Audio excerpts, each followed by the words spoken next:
wa rasuluh. Allahumma sholli ala Muhammad wa ala ali Muhammad kama shallaita ala Ibrahim wa ala ali Ibrahim innaka Hamidum Majid. Allahumma barik ala Muhammad wa ala ali Muhammad kama barakta ala Ibrahim wa ala ali Ibrahim innaka Hamidum Majid. Alhamdulillah, segala pujian hanya untuk Allah Subhanahu wa taala. Pada sore hari ini kita dapat berkumpul, bertemu, berjumpa di masjid ini. Dan mudah-mudahan duduknya kita di masjid ini, berkumpulnya kita di masjid ini terhitung di sisi Allah Subhanahu wa taala sebagai satu amal ibadah, sebagai satu amal solih yang bisa menambah berat timbangan pahala kita di hari kiamat nanti. Hadirin jamaah semoga dirahmati oleh Allah, bapak-bapak, ibu-ibu yang berbahagia. Sore hari ini kita akan memulai rangkaian pembahasan kita tentang perjalanan hidup Nabi Muhammad sallallahu alaihi wasallam, atau yang biasanya diistilahkan oleh kaum muslimin dengan istilah sirah nabawiyah. Kita akan mencoba melihat, mengenal Rasulullah dalam kehidupan beliau. Kita akan melihat perjalanan hidup beliau, bagaimana beliau hidup di dunia ini, dan khususnya bagaimana beliau berdakwah, menjadi seorang nabi dan rasul, menyebarkan agama Allah. Pembahasan tentang kehidupan Rasulullah ini adalah pembahasan yang tidak boleh kita lupakan, tidak boleh kita luputkan. Dan memang sayangnya sebagian besar kaum muslimin, mereka menganggap kehidupan Rasulullah, perjalanan hidup Rasulullah itu seperti halnya biografi tokoh-tokoh dunia. Seperti halnya mereka mengenal pemimpin negara A, panglima perang ini, atau komandan pasukan itu, menteri A, menteri B, atau bahkan yang di bawah itu seperti pemain bola dan seterusnya. Nah, perlu kita ketahui bersama, kehidupan Rasulullah adalah satu-satunya kehidupan mungkin yang kita tekankan di sini, satu-satunya kehidupan manusia yang kita tidak boleh tidak tahu. Kita harus tahu Rasulullah sallallahu alaihi wasallam dan kehidupannya. Karena beliau adalah manusia yang Allah utus membawa agama ini. Dan diantara kelebihan agama kita dengan agama-agama selain agama kita adalah keterangan lengkap dan jelas tentang pembawa agama ini, yaitu Rasulullah. Sehingga kita sebagai umatnya tidak boleh tidak tahu. Kita harus tahu tentang beliau, kita harus mengenal beliau. Bahkan tadi sudah kita sebutkan, orang yang harus kita lebih tahu dan lebih kenal adalah Rasulullah daripada tokoh-tokoh terkenal selain beliau. Jadi ini bukan semacam sambilan, ini bukan semacam pengisi waktu luang. Ini adalah bagian dari ilmu agama. Ini adalah bagian dari memperdalam ilmu agama. Jadi ilmu agama itu bukan hanya misalnya cara membaca Al-Quran, bukan hanya cara memahami Al-Quran dan hadis, ya, seperti tafsir, atau mungkin juga tentang masalah ibadah. Ilmu agama itu juga mencakup tentang kehidupan Rasulullah, manusia yang membawa agama ini. Dan para ulama mereka menyebutkan bahwa di antara faktor yang bisa membuat kita memahami agama ini adalah mencari tahu dan mengenal lebih dalam kehidupan Rasulullah. Karena beliaulah yang membawa agama ini, beliaulah yang menyampaikan agama ini. Makanya tidak usah heran kalau kita dapati dari dulu sampai sekarang ada banyak ulama, mereka dikenal sebagai imam dalam masalah fikih, imam dalam masalah qiraah, imam dalam masalah tafsir, akidah dan seterusnya. Ternyata mereka juga memiliki satu karya khusus tentang kehidupan Rasulullah sallallahu alaihi wasallam. Nah, sore hari ini kita akan membaca kitab yang berjudul Mukhtasar Siratin Nabi sallallahu alaihi wasallam, ringkasan perjalanan hidup Nabi Muhammad sallallahu alaihi wasallam. Kitab ini ditulis dan disusun oleh seorang ulama besar abad ke-6 Hijriah yang bernama Abdul Ghani bin Abdul Wahid Al-Maqdisi, atau yang biasa dipanggil dengan Al-Imam Al-Maqdisi. Imam Al-Maqdisi, Abdul Ghani bin Abdul Wahid Al-Maqdisi rahimahullah. Beliau adalah ulama ahli hadis. Beliau memiliki banyak kitab tentang hadis. Beliau punya kumpulan kitab hadis, beliau punya kitab berisi kumpulan hadis-hadis sahih tentang masalah ini atau itu. Yang paling terkenalnya adalah kitab yang berjudul Umdatul Ahkam. Jadi ada satu kitab tipis tentang ilmu fikih, tentang masalah fikih, judulnya Umdatul Ahkam. Beliau menyusunnya dari hadis-hadis sahih yang ada di dalam kitab Sahih Al-Bukhari dan Sahih Muslim. Nah, dan beliau memang dikenal oleh generasi-generasi berikutnya sebagai pakar hadis. Kitab beliau dikaji, pendapat-pendapat beliau didengar, dibaca, dijadikan acuan. Nah, ternyata dalam kehidupan beliau pernah menyusun satu kitab tipis tentang perjalanan hidup Nabi kita Muhammad sallallahu alaihi wasallam. Jadi bayangkan ulama ahli hadis, kemudian ulama yang punya concern terhadap masalah fikih, pernah menyusun kitab tipis yang berjudul Mukhtasar Siratin Nabi sallallahu alaihi wasallam. Dan ini sekali lagi menunjukkan bahwa perjalanan hidup Nabi Muhammad itu bukan semata-mata kisah manusia biasa yang dibaca kalau sedang senggang, yang dibaca ketika sedang luang. Para ulama memberikan perhatian penuh terhadap kehidupan Rasulullah, lalu menyusun karya tentang itu dan menyampaikannya kepada murid masing-masing, karena tahu tidak boleh ada seorang muslim dan muslimah sama sekali nggak kenal nabinya. Jadi siapapun kita, tua atau muda, laki-laki atau perempuan, masing-masing kita harus tahu nabi kita, minimal perjalanan hidup beliau secara umum. Nah, itu yang akan kita lakukan mulai sore hari ini. Dan mudah-mudahan apa yang kita sampaikan di sore hari ini bermanfaat serta bisa langgeng seterusnya sampai kita semua masing-masing mengetahui secara garis besar kehidupan Nabi kita Muhammad sallallahu alaihi wasallam.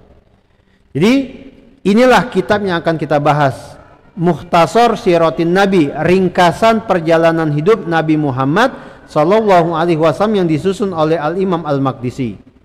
Kita persingkat saja. Qala rahimahullah, berkata Al-Imam Al-Maqdisi, alhamdulillahi khaliqil ardi was sama. Segala pujian hanya untuk Allah, pencipta bumi dan langit.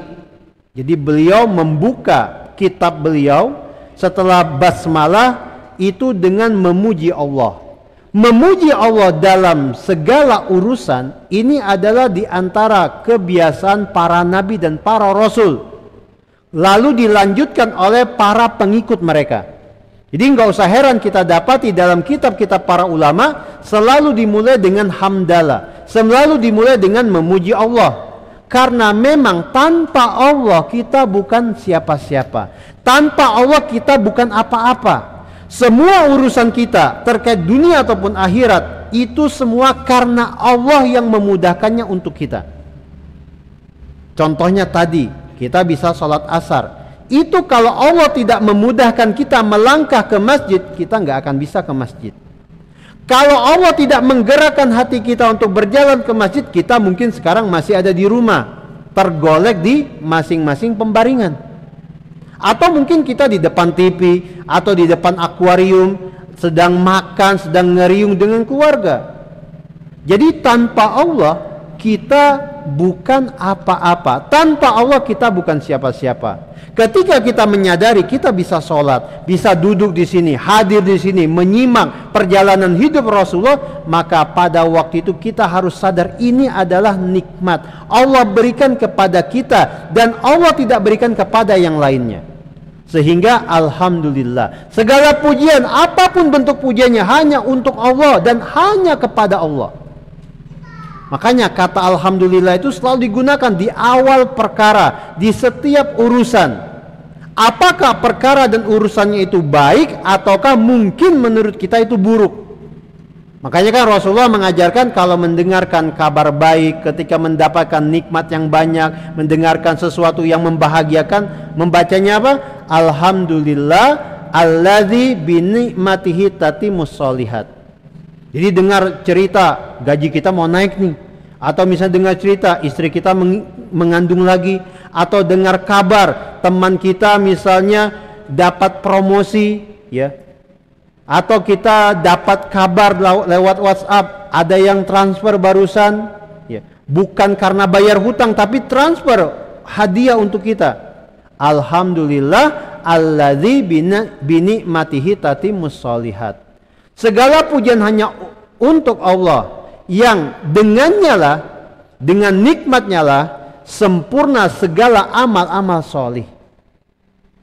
Ini kalau yang membahagiakan. Kalau itu berupa musibah, Rasulullah ngajarinya apa? Alhamdulillah ala kulli hal. Segala pujian hanya untuk Allah atas setiap keadaan, atas setiap hal yang ada.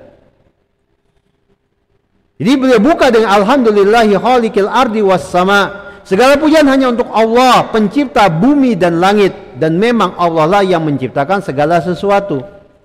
Wa ja'ilin nur waz zuluma wa ja'alan nu wa ja'ilin nura waz zulama, dan yang telah menjadikan cahaya serta kegelapan-kegelapan.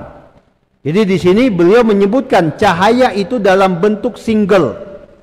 Dalam bentuk apa? Bentuk satu, mufrad, single. Sementara kezaliman, kegelapan disebut dalam bentuk jamak atau banyak. Karena yang namanya cahaya, hidayah itu cuma satu. Petunjuk yang datang dari Allah itu cuma satu. Sementara kesesatan, kezaliman, kegelapan itu banyak.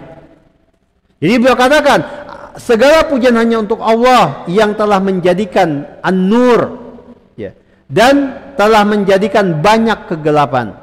Wa jamil khalqi li faslil qada, dan telah mengumpulkan, ya, dan yang akan mengumpulkan seluruh makhluk untuk menetapkan, ya, keputusan masing-masing.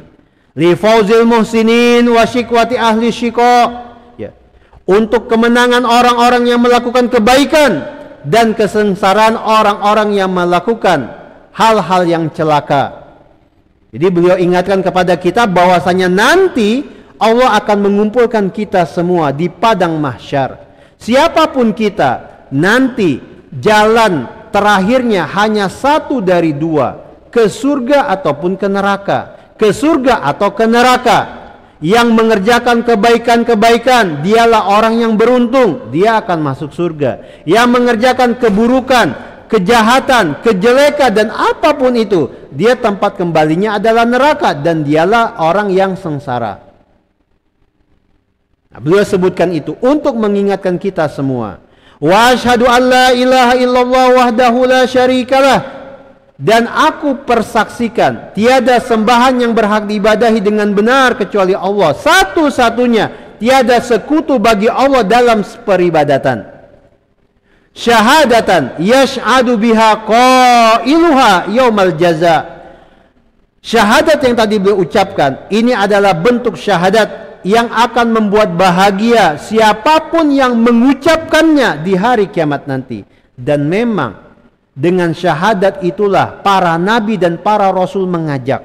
Rasulullah, nabi kita, ketika beliau diutus ke tengah-tengah kaumnya, ke tengah-tengah manusia, beliau mengajak mereka untuk mengucapkan la ilaha illallah. Ucapkan oleh kalian la ilaha illallah, tuflihu, kalian akan beruntung. Dan memang siapapun yang mengucapkan kalimat tersebut akan beruntung nanti di dunia dan di akhirat.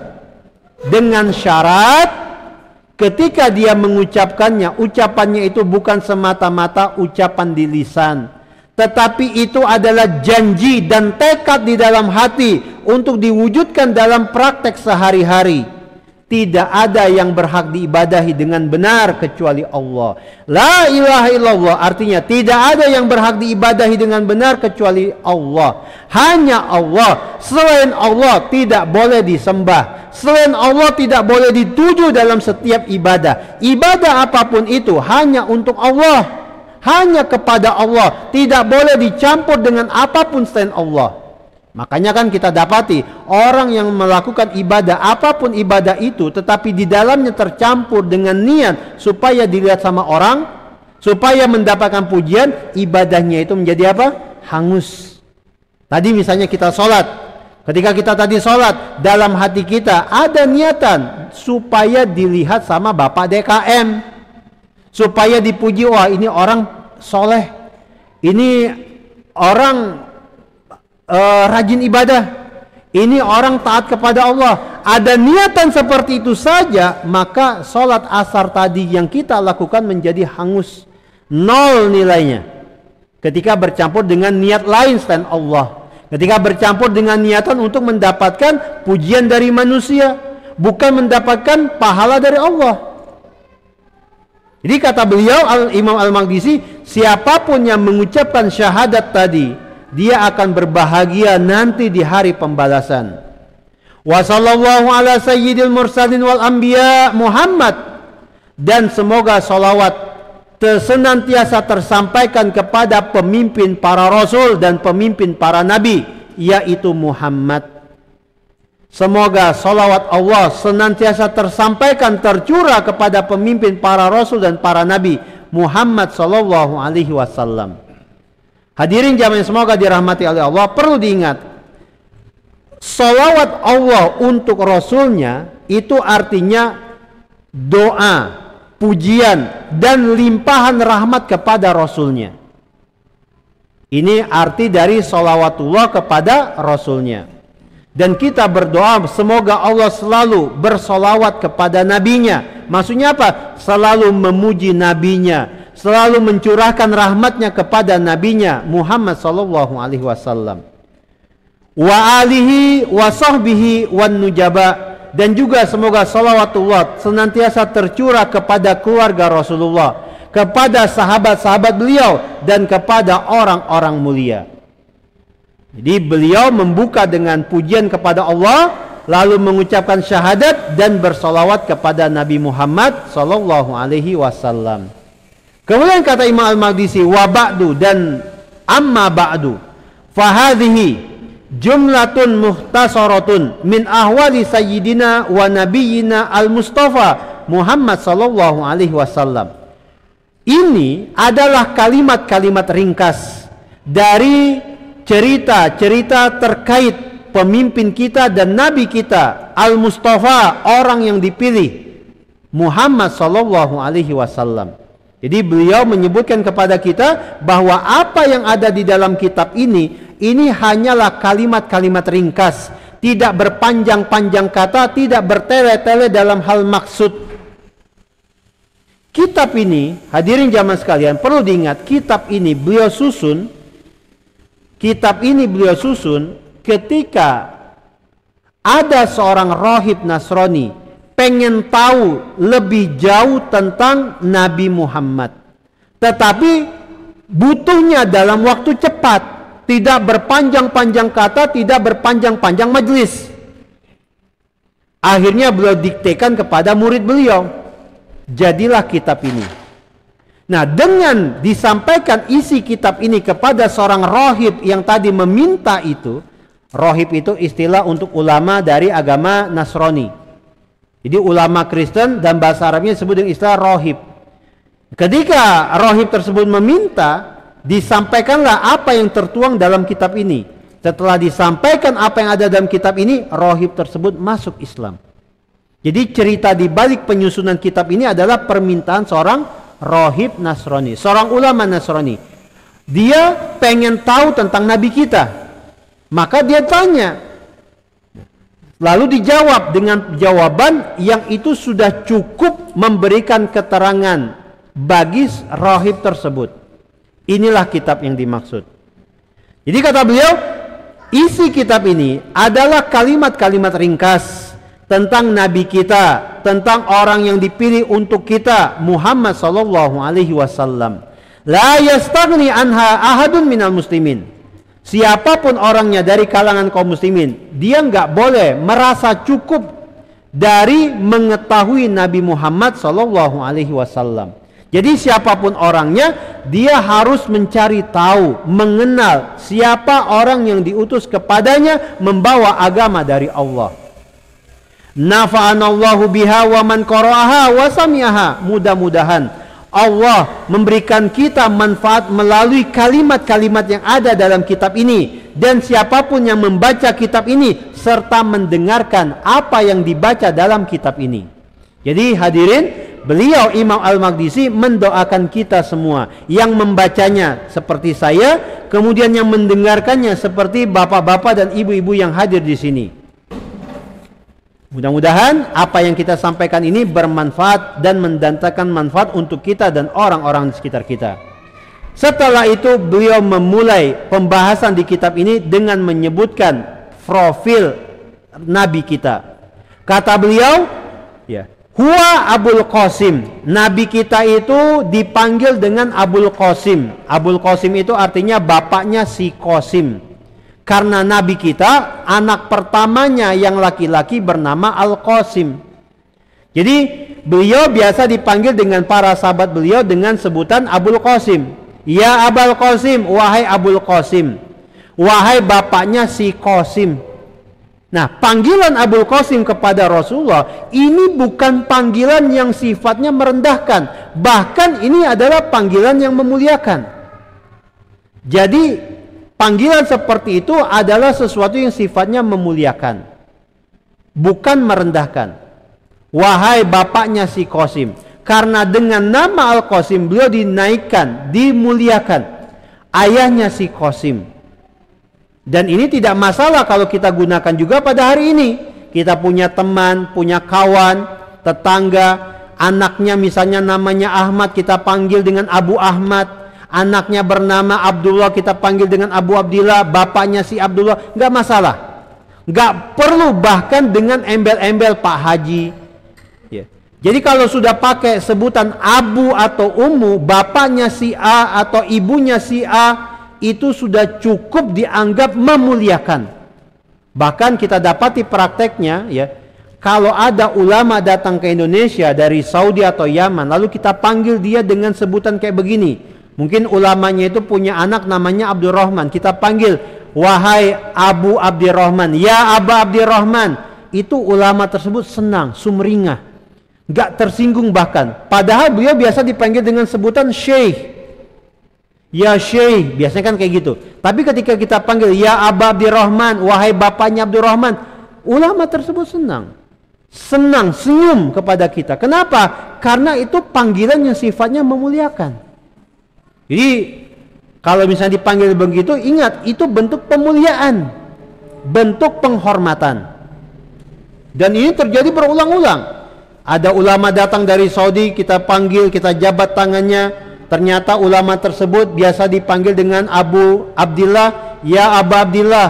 Dia jawab dengan sumringah, dengan senang, dengan bangga bahkan. Karena itu bentuk pemuliaan terhadap dia. Begitu juga dulu Rasulullah Sallallahu Alaihi Wasallam. Nah, Rasulullah sendiri beliau dipanggil dengan Abul Qasim.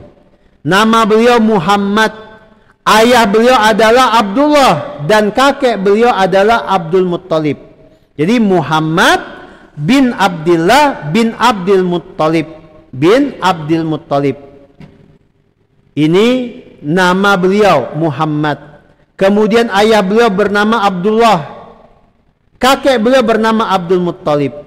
Nah, bapak-bapak, ibu-ibu, tolong diingat, ayah beliau Abdullah telah meninggal dunia ketika Rasulullah masih dalam kandungan. Jadi ketika Rasulullah lahir, ayah beliau sudah nggak ada lagi.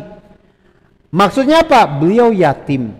Dalam kebiasaan orang-orang Arab, yatim yang seperti ini, jadi seorang anak lahir, ayahnya sudah meninggal dunia, ini adalah yatim yang paling puncak. Ini adalah kedudukan yatim yang paling tingginya. Lahir, bapaknya sudah nggak ada. Lahir, bapaknya sudah tiada. Ini kedudukan yatim yang paling puncak. Dan tentang yatimnya Rasulullah disebutkan dalam surah Ad-Duha yang masing-masing insya Allah kita hafal. Allah berfirman, alam yajidka yatiman fa'awa. Ad-Duha ayat ke-6. Ini adalah dalil bahwasanya Rasulullah itu yatim. Nah, sekarang pertanyaannya, apa yang dimaksud dengan yatim? Yang dimaksud dengan yatim itu adalah setiap anak yang sudah ditinggal wafat ayahnya. Itu istilah yatim. Ingat, anak. Yang namanya anak itu, status anak berhenti ketika dia menginjak usia balik. Kalau pada anak perempuan ketika dia haid pertama kali, selesai status yatimnya. Ini tolong diingat nih, dan kalau bisa disebar, disosialisasikan. Kita perlu mengedukasi masyarakat kita. Karena ternyata sampai hari ini masih ada aja di tengah-tengah kaum muslimin yang mengatakan saya yatim, istri saya juga yatim. Padahal umurnya berapa? 30, istrinya berapa? 25. Itu bukan yatim. Yatim itu anak. Sampai berapa usia seseorang itu disebut anak, maka disitulah batas yatimnya. Jadi kalau misalnya si anak itu umur 12 tahun, kelas 6 SD, dia sudah balik, maka selesai, nggak disebut dengan yatim lagi. Kemudian juga seorang putri, seorang anak perempuan, ketika dia haid kelas 5 SD, maka dia selesai status yatimnya. Ya kan, sekarang kan banyak ya kita dapati kelas 5 SD sudah haid, kelas 6 SD sudah haid, itu selesai yatimnya. Nanti kalau bulan Ramadan mau bagi-bagi uang, mau ngasih sodako, pengen ngasih sodako kepada anak yatim, ingat batasan ini. Jadi jangan salah, oh ini anak yatim, padahal udah kelas 3 SMA. Oh ini anak yatim, kelas 1 SMA, malah ngerokok, main game, mabar, dan seterusnya. Selesai, dia sudah bukan yatim lagi. Yatim itu batasnya sampai dia balik. Kalau anak perempuan sampai dia haid. Jadi jangan sampai keliru lagi memahami istilah yatim. Nah, kembali kepada Rasulullah. Rasulullah SAW, beliau sudah ditinggal wafat ayahnya ketika beliau masih dalam kandungan. Artinya ketika beliau lahir, beliau sudah menjadi seorang yatim. Beliau sudah ditinggal wafat oleh ayahnya. Nah, mungkin diantara kita ada yang bertanya, lalu siapa yang ngasih nama beliau dengan nama Muhammad? Nah, bapak-bapak, ibu-ibu jamaah sekalian, perlu diketahui, dalam kebiasaan bangsa Arab, ketika seorang anak ditinggal wafat oleh ayahnya, yang menjadi penanggung hidupnya itu bukan ibunya. Jadi ada anak nih, bapaknya meninggal dunia karena kecelakaan. Anaknya mungkin masih umur 6 tahun. Bapaknya meninggal karena kecelakaan waktu kerja, waktu pulang dari kantor.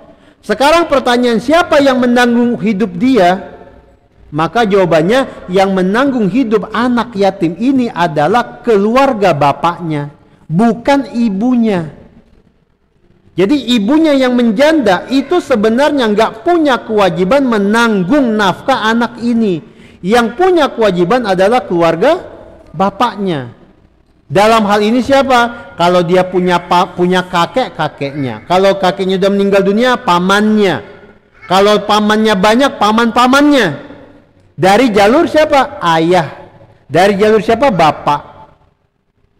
Jadi nggak ada lagi cerita seorang janda membanting tulang, peras keringat, menghidupi anak-anaknya yang yatim sejak umur 7 tahun. Nggak ada ceritanya kayak gitu lagi. Keluarga bapaknya, bapak si anak yatim inilah yang punya kewajiban menanggung kehidupan si anak tersebut. Nah, sayangnya masyarakat kita, kaum muslimin, tentang masalah ini mereka itu abai. Mereka itu nggak tahu bahkan. Sehingga yang jadi korban siapa? Ibunya yang menjanda, istrinya yang menjanda, jadi korban. Akhirnya jualan kecil-kecilan, buka warung, bahkan di sebagian kota besar ngojol ya, ojek online ya, sambil gendong anaknya lagi. Nah, ini keliru.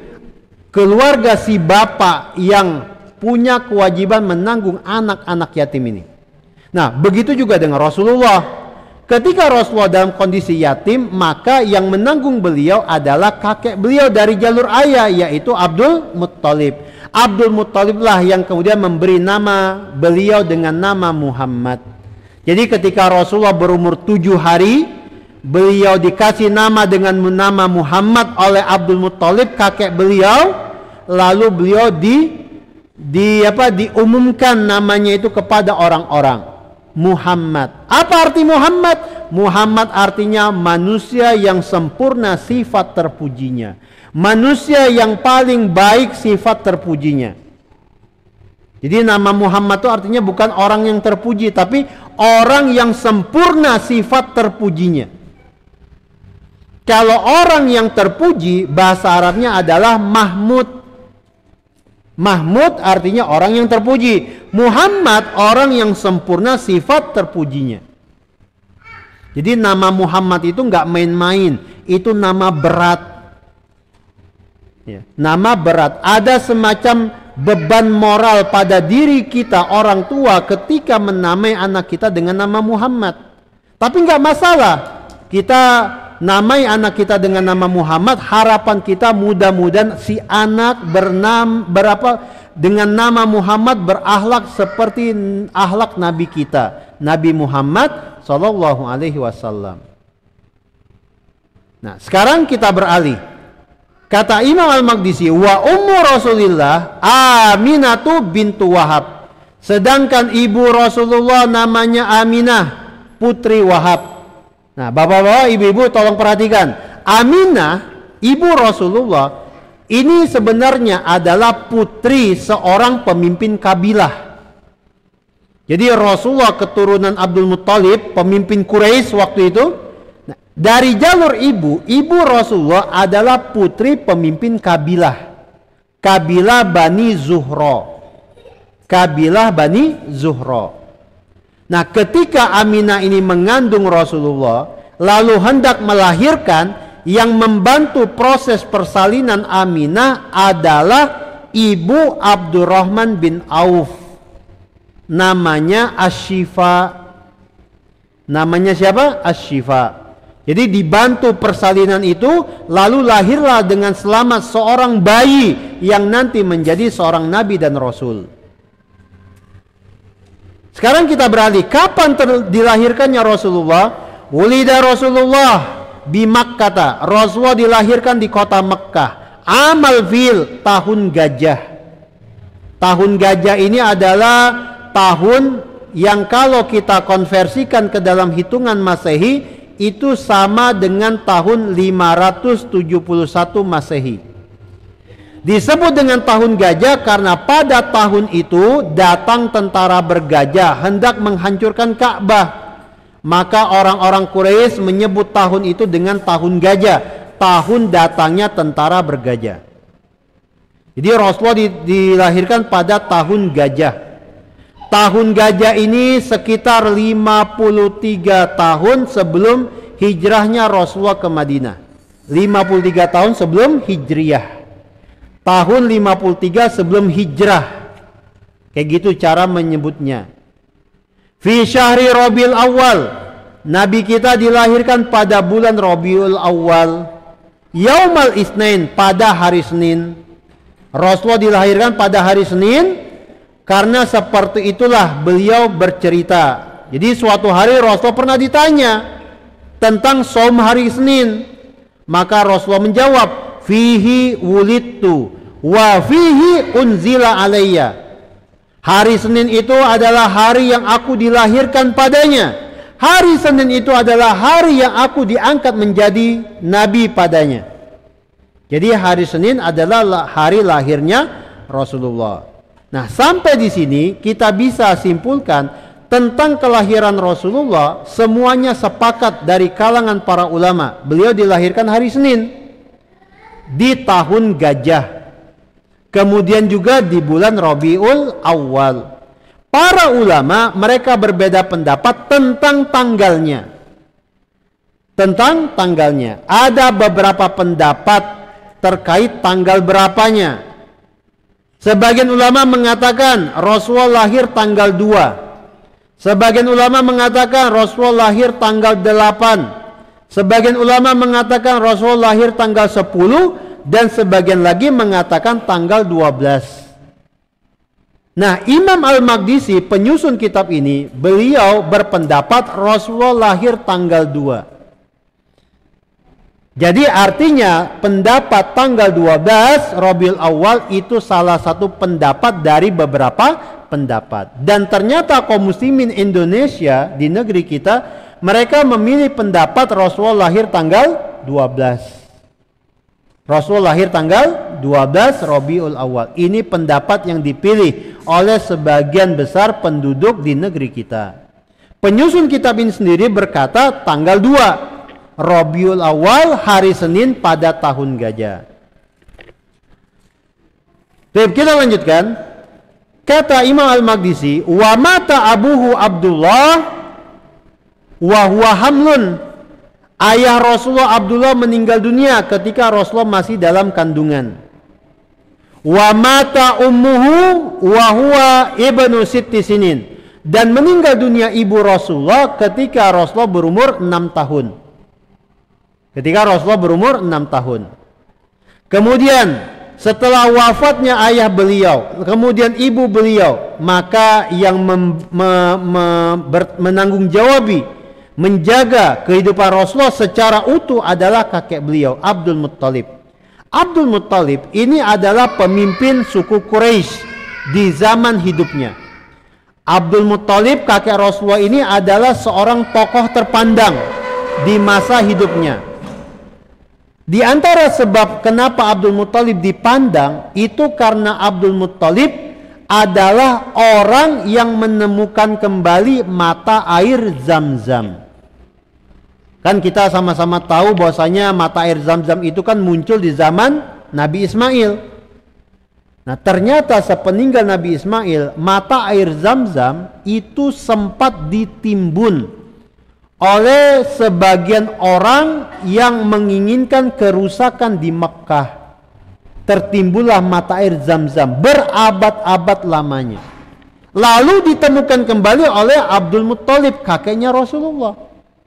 Sehingga sejak saat itu sampai hari ini mata air Zam-Zam terus mengalir dan kita manfaatkan, kaum muslimin. Karena itulah kakek Rasulullah Abdul Muttalib dipandang sebagai pemimpin orang-orang Quraisy. Nah, Abdul Muttalib mata wa huwa ibnu samani sinin. Kakek Rasulullah itu meninggal dunia ketika Rasulullah berumur 8 tahun. Ketika Rasulullah berumur 8 tahun. Setelah itu yang memegang urusan Rasulullah adalah paman beliau yang bernama Abu Thalib. Yang bernama Abu Thalib. Baik, kita lanjutkan. Wa nasya Rasulullah yatiman yakfuluhu jadduhu Abdul Muttalib wa ba'dahu ammuhu Abu Thalib. Rasulullah besar di kota Mekkah, tumbuh dari anak bayi menjadi seorang anak dalam keadaan yatim. Beliau diasuh, dijaga oleh kakek beliau Abdul Muttalib. Dan setelah Abdul Muttalib adalah paman beliau yang bernama Abu Thalib. Maka sejak saat itu Rasulullah tinggal bersama Abu Thalib. Nah, kemudian sebagai catatan, ketika Rasulullah tinggal bersama Abu Thalib, Rasulullah Shallallahu Alaihi Wasallam membantu paman beliau, membantu rumah tangga paman beliau dengan cara menggembalakan kambing. Ini sebagaimana yang disampaikan oleh Rasulullah dalam satu hadis sahih yang diriwayatkan oleh Imam Al-Bukhari. Kata Rasulullah Shallallahu Alaihi Wasallam, "Ma ba'atsallahu nabiyan illa ra'al ghanama." Tidaklah Allah utus seorang nabi kecuali nabi tersebut pernah menggembalakan kambing. Pada waktu itu Rasulullah ditanya, apakah engkau juga? Maka Rasulullah menjawab, kuntu ar'aha ala qararid li ahli Makkah. Naam, iya. Aku dulu pernah menggembalakan kambing. Dan aku menggembalakan kambing untuk mendapatkan upah dari penduduk Mekkah. Jadi penduduk Makkah yang punya kambing menitipkan kambing-kambingnya kepada Rasulullah kecil, lalu digembalakan, diangon, ditunggui. Setelah itu dikembalikan ke kandang. Dan ini terus berlangsung. Dan Rasulullah kecil mendapatkan upah berupa beberapa keping uang emas. Nah, uang-uang emas itulah yang diserahkan kepada Abu Thalib untuk menghidupi rumah tangga Abu Thalib dan Rasulullah. Jadi inilah kegiatan Rasulullah kecil, dari sejak kecil beliau sampai beliau beranjak dewasa. Jadi kalau kita pernah dengar cerita Rasulullah itu seorang pedagang, Rasulullah itu berjualan, jualan ini, jualan itu yang kedua. Yang pertamanya adalah menggembalakan kambing, dibayar oleh yang punya kambing. Nah, setelah Rasulullah menginjak usia dewasa, barulah beliau berdagang. Saya pahami sampai sini ya. Jadi enggak berdagang murni. Karena kita dapati ada sebagian orang mereka berdalilkan itu untuk kemudian apa? Menghabiskan waktu dengan berdagang, melupakan segalanya. Hidupnya hanya untuk berdagang. Hidupnya cuma berdagang. Padahal ada kewajiban yang harus dia lakukan juga. Apa itu? Misalnya mempelajari ilmu agama supaya ibadahnya benar. Mempelajari ilmu-ilmu agama supaya ketika dia beribadah dia nggak keliru, dia nggak salah. Dan ketika ditanya, diingatkan, dia jawabannya apa? Nabi kita dulu berdagang, saya berdagang, saya mengikuti Nabi kita. Dia lupa bahwasanya Nabi kita betul berdagang, tetapi kemudian Nabi kita menyampaikan agama untuk kita pelajari supaya kita selamat dunia akhirat. Ketika itulah ibadah kita benar, tidak salah dan keliru. Jadi Rasulullah pertama kalinya beliau bekerja sebagai penggembala kambing. Beliau menggembalakan kambing milik penduduk Mekah untuk mendapatkan upah. Dan ini beliau lakukan sejak beliau tinggal bersama Abu Thalib sampai beliau beranjak dewasa. Nah, lalu ketika beliau berumur 12 tahun, beliau pertama kali pergi ke negeri Syam bersama paman beliau, Abu Thalib. Di sana di negeri Syam, beliau dilihat oleh seorang ulama Nasrani yang bernama Bahiro. Pada waktu itulah Bahiro memberitahu kepada Abu Thalib dan orang-orang yang ada di sekitar, "Hadza sayyidul alamin. Hadza rasulur rabbil alamin. Hadza yab'atsuhu Allahu rahmatan lil alamin." Jadi ulama Nasrani ini bilang kepada Abu Thalib dan yang lainnya, anak ini adalah pemimpin alam semesta ini. Anak ini adalah utusan Rabbul Alamin, Rabb semesta alam. Anak ini akan Allah utus sebagai pembawa rahmat bagi alam semesta. Nah, ini kejadian ketika beliau berumur 12 tahun. Ketika Rasulullah berumur 12 tahun. Setelah itu Rasulullah tidak lagi dibawa keluar kota Mekah karena khawatir akan disakiti oleh orang-orang Yahudi. Karena orang-orang Yahudi mereka adalah orang-orang yang dikenal senang menyakiti para nabi dan para rasul, senang mengganggu para nabi dan para rasul. Bahkan mereka tidak segan-segan membunuh nabi dan rasul ketika nabi dan rasul itu menyampaikan sesuatu yang tidak sesuai hawa nafsu mereka. Dan itu telah terjadi berabad-abad lamanya. Makanya orang-orang Kristen tentang masalah ini mereka yakin betul orang Yahudi seperti itu. Dan kita dapati cerita bagaimana orang-orang Yahudi membunuh nabi-nabi mereka sendiri. Seperti Nabi Zakaria, seperti Nabi Yahya. Mereka bunuh. Kenapa? Karena nabi-nabi tersebut menyampaikan sesuatu yang bertentangan dengan hawa nafsu mereka. Dan kita dapati memang segala sesuatu yang bertentangan dengan hawa nafsu ini selalu mendatangkan permusuhan dan penentangan. Jadi ingat nih hadirin jamaah sekalian, ketika kita ngajak orang sholat, ketika kita ngajak orang untuk bersedekah, ketika kita ngajak orang untuk saum Ramadan, insya Allah orang-orang yang kita ajak mereka akan merespon secara positif. Mereka akan berterima kasih, mereka akan memberikan senyum, mereka akan memberikan ucapan-ucapan yang baik. Mangga insya Allah, jazakallah khairan, makasih sudah diingatkan. Tetapi ketika kita menyampaikan sesuatu yang bertentangan dengan hawa nafsu mereka, misalnya apa? Bapak punten, yang namanya kerja itu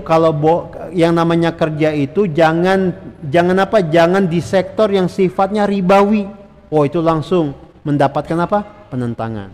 Kalau misalnya kita ingatkan kepada ibu-ibu, maaf, kalau kumpul-kumpul teh jangan suka ngegosip, jangan suka ngejelekin tetangga, jangan suka ngejelekin suami sendiri. Itu biasanya akan dijawab dengan apa? Dengan sindiran, dengan umpatan, dengan wajah yang masam. Jadi segala sesuatu yang bertentangan dengan hawa nafsu ketika kita sampaikan biasanya akan mendapatkan respon negatif. Beda kalau kita sampaikan sesuatu yang sifatnya ajakan. Ngajak sholat, ngajak sodako, ngajak mengucapkan salam, ngajak menyapa orang, ngajak apalagi menyantuni anak yatim, ngajak orang-orang untuk som Ramadan, ya. Insya Allah akan mendapatkan respon positif. Tapi sebaliknya ketika kita melakukan nahi mungkar, mengingkari kemungkaran, menyampaikan sesuatu yang bertentangan dengan hawa nafsu orang-orang, itu akan mendapatkan respon yang sifatnya negatif. Dan ini telah berlangsung sejak zaman dahulu. Hadirin jamaah yang semoga dirahmati oleh Allah. Jadi pertama kali Rasulullah pergi ke Syam ketika berumur 12 tahun. Lalu yang kedua kalinya beliau pergi ke Syam itu dalam rangka berdagang untuk Khadijah. Siapa Khadijah? Khadijah adalah seorang wanita kaya yang punya usaha dagang besar, yang punya banyak anak buah, yang cerdas dalam memutar hartanya sehingga usahanya maju pesat. Nah, Rasulullah waktu itu ditawari oleh Khadijah untuk membawa barang-barang dagangan ke Syam. Maka Rasulullah pun berangkat pergi ke Syam membawa barang-barang dagangan milik Khadijah. Dan ternyata perdagangan tersebut untung, ya, mendatangkan laba. Lalu pembantu Khadijah yang menyertai Rasulullah cerita kepada Khadijah bagaimana akhlak Rasulullah, bagaimana akhlak pemuda yang bernama Muhammad ini, bagaimana ketika dia berdagang dan berinteraksi dengan orang-orang, diceritakan semuanya. Yang akhirnya cerita tersebut membuat Khadijah tertarik menjadi pasangan pemuda yang bernama Muhammad ini. Maka 2 bulan sepulang dari Syam, Rasulullah pun datang melamar Khadijah. Terjadilah pernikahan Rasulullah dengan Khadijah dengan mas kawin berupa 20 ekor anak unta. Mas kawin Rasulullah untuk Khadijah 20 ekor anak unta. Hadirin jamaah semoga dirahmati oleh Allah. Sejak saat itu Rasulullah pun hidup bersama Khadijah, menjadi suami Khadijah, dan kemudian membantu Khadijah menjalankan usaha dagangnya.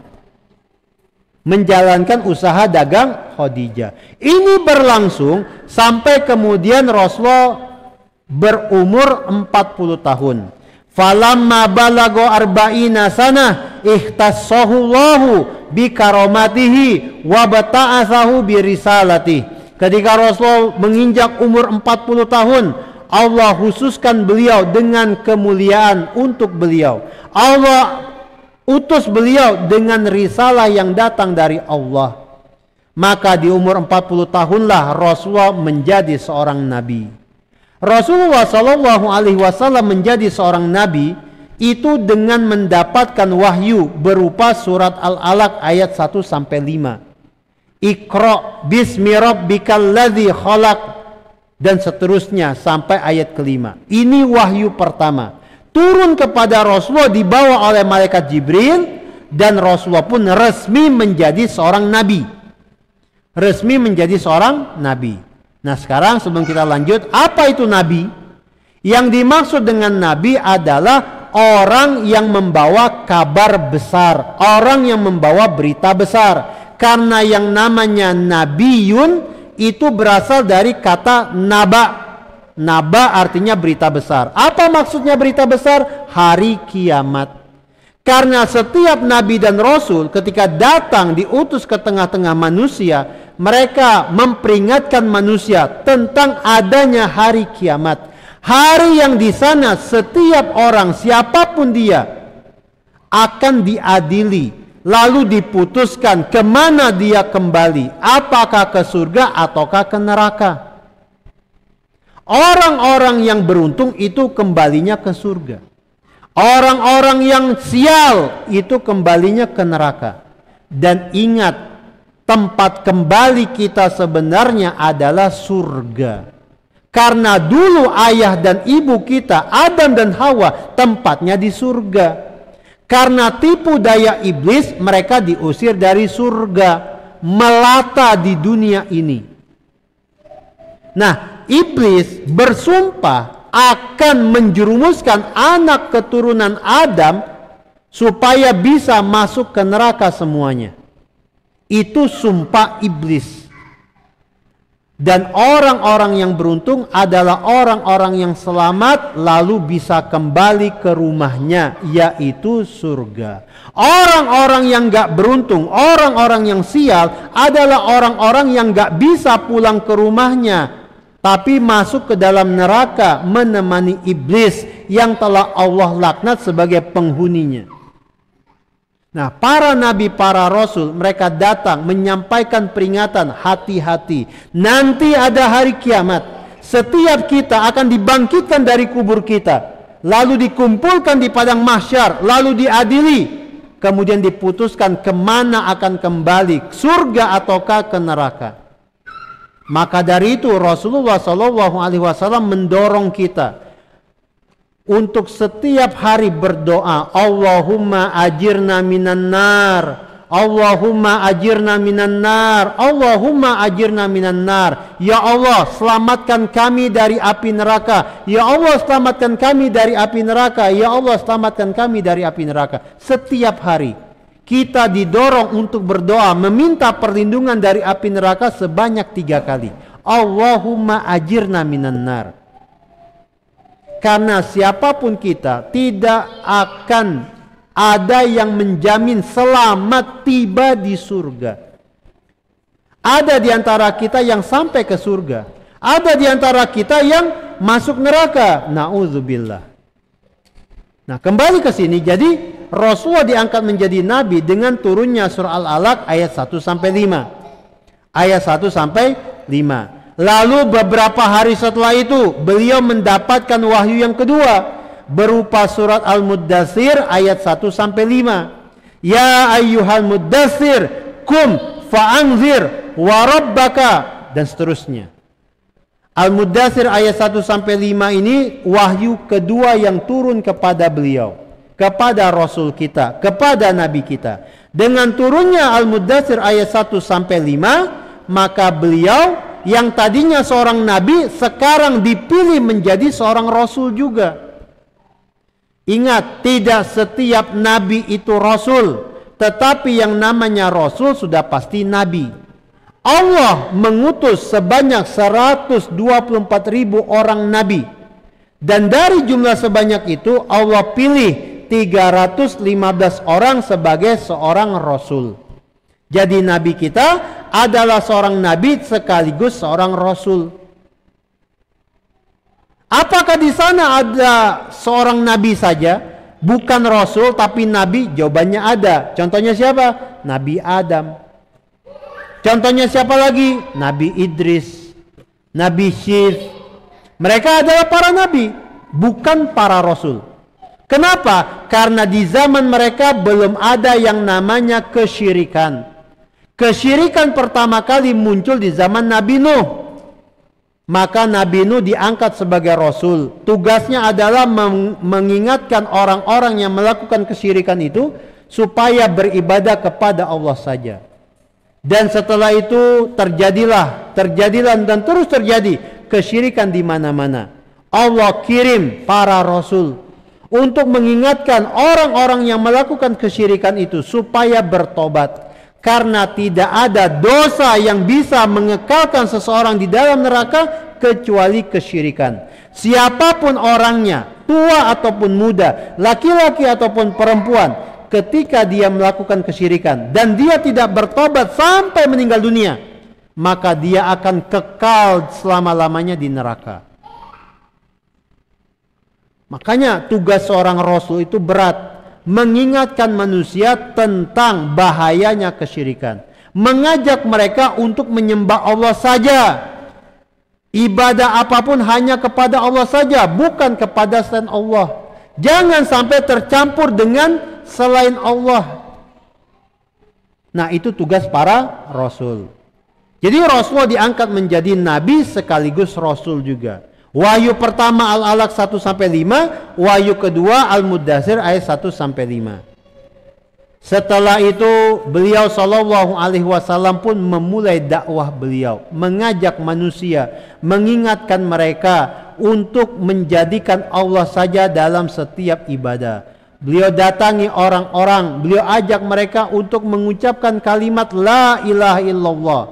Tiada sesembahan yang berhak diibadahi dengan benar kecuali Allah. Dan kita ingatkan yang terakhir kalinya, kalimat la ilaha illallah ini bukan semata-mata zikir atau kalimat biasa.